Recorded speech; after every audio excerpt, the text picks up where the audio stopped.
Good day, and thank you for joining me here again. Today we're going to be picking up on our weekly poetry reading. Um, Again, this is just something to help you relax and de-stress from your normal day-to-day life. Take a break from reality and just let some poetry wash over you for a little bit.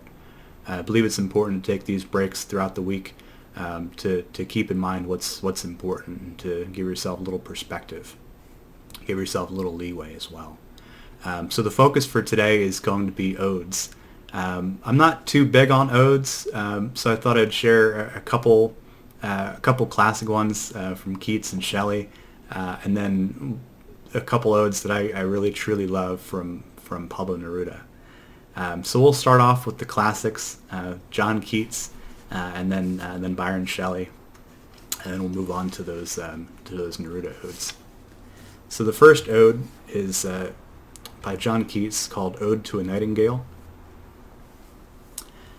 My heart aches, and a drowsy numbness pains my senses, as though of hemlock I had drunk, or emptied some dull opiate to the drains. 1 minute passed, and leftwards had sunk. 'Tis not through envy of thy happy lot, but being too happy in thine happiness, that thou, light-winged dryad of the trees, in some melodious plot of beechen green and shadows numberless, singest of summer in full-throated ease. Oh, for a draught of vintage that hath been cooled a long age in the deep-delved earth, tasting of flora and the country green, dance and provincial song and sunburnt mirth. Oh, for a beaker full of warm south, full of the truth, the blushful hippocrene, with beaded bubbles winking at the brim, and purple-stained mouth, that I might drink and leave the world unseen, and with thee fade away into the forest dim. Fade far away, dissolve, and quite forget what thou among the leaves hast never known, the weariness, the fever, and the fret, here where men sit and hear each other groan. What palsy shakes a few sad last grey hairs, where youth grows pale and sceptre thin and dies. Where but to think it is to be full of sorrow, and leaden-eyed despairs, where beauty cannot keep her lustrous eyes, or the new love pine at them beyond tomorrow. Away, away, for I will fly to thee, not charioted by Bacchus and his pards, but on the viewless wings of poesy, as though the dull brain perplexes and retards. Already with thee, tender is the night, and haply the queen moon is on her throne, clustered round by all her starry fays. But here there is no light to save what from heaven is with the breezes blown through verdurous glooms and windy mossy ways.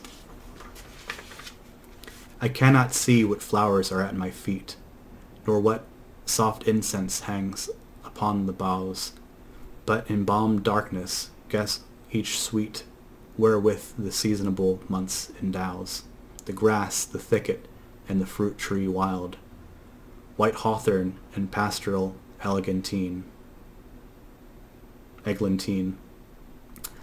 fast fading violets covered up in leaves, and mid-May's eldest child, the coming musk rose, full of dewy wine, the murmurous haunt of flies on summer eves. Darkling I listen, and for many a time I had been half in love with the ease of death, with easeful death, called him soft names in many amused rhyme, to take into the air my quiet breath. Now more than ever seems it rich to die, to cease upon the midnight with no pain, while thou art pouring forth thy soul abroad in such an ecstasy. Still wouldst thou sing, and I have ears in vain, to thy high requiem become a sod. There was not born for death, immortal bird, No hungry generations tread thee down. The voice I hear this passing night was heard in ancient days by emperor and clown. Perhaps the self same song that found a path through the sad heart of Ruth when sick for home. She stood in tears amid the alien corn, the same that ofttimes hath charmed magic casements opening on the foam of perilous seas in fairy lands forlorn. Forlorn, the very word is like a bell to toll me back to thee, to my soft self. Adieu, the fancy cannot cheat so well, and she is famed to do, deceiving elf. Adieu, adieu, thy plaintive anthem fades, past the near meadows, over the still stream, up the hillside, and now 'tis buried deep in the next valley glades. What is a vision or waking dream? Fled is that music. Do I wake or sleep? Bit of a longer one than usual, but still a classic. Gotta love it and gotta respect it. So next one is by Shelley. It's called Ode to the West Wind. O west wind, thou breathe of autumn's being, thou from whose unseen presence the leaves dead are driven like ghosts from an enchanter fleeing, yellow and black and pale and hectic red, pestilence sicken multitudes, O thou who chariotest to the dark wintry bed. The winged seeds where they lie cold and low, each like a corpse within its grave, until thine azure sister of the spring shall blow her clarion o'er the dreaming earth, and fill driving sweet buds like flocks to feed in air, with living hues and odors plain and hill, wild spirit which art moving everywhere, destroyer and preserver, hear, O hear.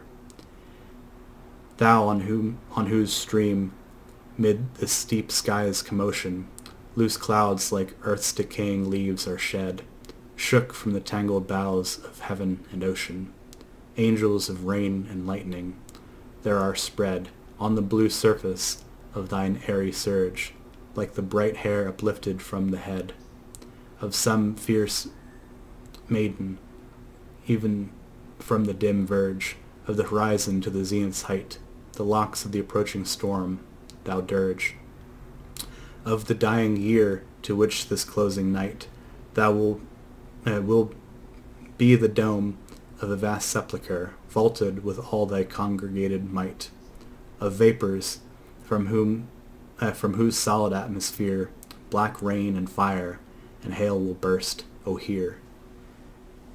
Thou who didst waken from his summer dreams the blue Mediterranean where he lay, lulled by the coils of his crystalline streams, beside a pumice isle in Bay's Bay, and saw in sleep old palaces and towers, quivering within the waves' intense day, all overgrown with azure moss and flowers, so sweet the sense faints picturing them, thou, for whose path the Atlantic's level powers cleave themselves into chasms, while far below the deep sea blooms and the oozy woods which wear the sapless foliage of the ocean know thy voice, and suddenly grow grey with fear, and tremble and despoil themselves, O hear.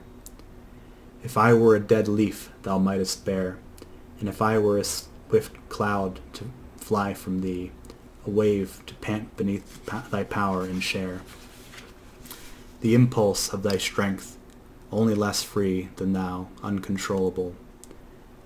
If even I were as in my boyhood, and could be the comrade of the wanderings over heaven, as then, when to outstrip thy skyey speed scarce seemed a vision, I would ne'er have striven.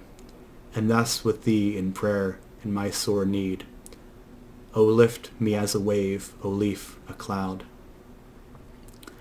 I fall upon the thorns of life, I bleed. A heavy weight of ours has chained and bowed. One too like thee, tameless and swift and proud. Make me thy lyre, even as the forest is. What if my leaves are falling like its own? The tumult of thy mighty harmonies will take from both a deep autumnal tone, sweet though in sadness. Be thou, spirit fierce, my spirit, be thou me, impetuous one. Drive my dead thoughts over the universe, like withered leaves to quicken a new birth, and, by the incantation of the verse, scatter as from an extinguished hearth. Ashes and sparks, my words among mankind, be through my lips to unawakened earth. The trumpet of a prophecy, a wind, if winter comes, can spring be far behind. I think that one's a particularly beautiful one. And for the sake of brevity, and because we're already over 11 minutes long, I'm going to read one poem by Pablo Neruda, my absolute favorite, one of my all-time favorite poems in general. It's called Ode to My Socks. Marumori brought me a pair of socks, in which she knitted herself, with her shepherdess hands, two socks as soft as rabbits. I slipped my feet into them, as though into two cases knitted with threads of twilight and goatskin, violent socks. My feet were two fish made of wool, two long sharks, sea blue shot through by one golden thread, two immense blackbirds, two cannons. My feet were honored in this way by these heavenly socks. They were so handsome. For the first time, my feet seemed to me unacceptable, like two decrepit firemen, unworthy of that woven fire of the glowing socks. Nevertheless, I resisted the sharp temptation to save them somewhere, as schoolboys keep fireflies, as learned men collect sacred texts. I resisted the mad impulse to put them into a golden cage, and each day give them birdseed and pieces of pink melon, like explorers in the jungle who hand over the very rare green deer to the spit and eat it with remorse. I stretched out my feet and pulled on the magnificent socks and then my shoes. The moral of this ode is this: beauty is twice beauty, and what is good is doubly good when it is a matter of two socks made of wool in winter. I absolutely love that one. It's incredible. Who could write a poem about socks and it be so beautiful? Anyway, I hope that gave you some peace and gave you some things to think about, ponder over, hopefully rewatch maybe once or twice, help me out on the views. Been struggling a bit with the view count, but I'm trying to be more consistent in putting out videos. So I've already got the whole week complete, and I've written some scripts for some additional videos which I'm going to be filming in the next couple days here. So please stay tuned for future videos. Do all the YouTube things, subscribe, interact conscientiously in the comments section below. And thank you again for stopping by. Good night.